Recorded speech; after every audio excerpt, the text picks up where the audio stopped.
आपण पाहतोय मित्रो 3/11/2025 रोजी एका निराधार आजीवर अंतिम संस्कार करण्यात आला। ज्या आजीला कोणीही नातेवाईक नाही, कोणीही परिवार नसल्यामुळे या आजीचा अंतिम संस्कार पार करण्यात आलेला आहे।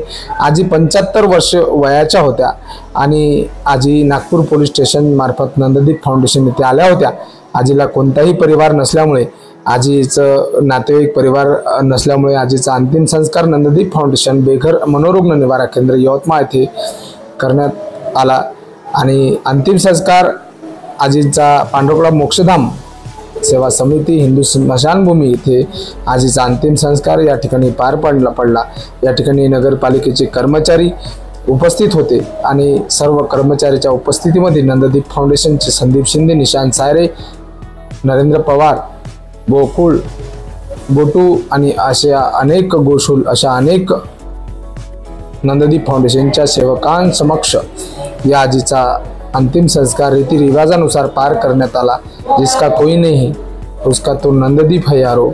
ज्या आजीला कोणीही परिवार नसते अशा परिवाराला नंददीप फाउंडेशन खांदा देते। यांच्या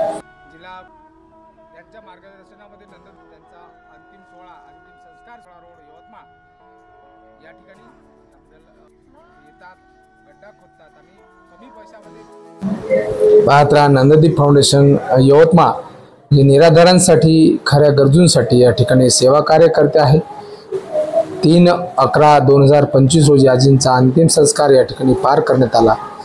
या आजीला कोणीही परिवार नव्हतं, त्या आजीला एकटं सोडून गेलेले होते, परंतु त्या आजीचाही शेवट चांगला व्हावा या हेतूने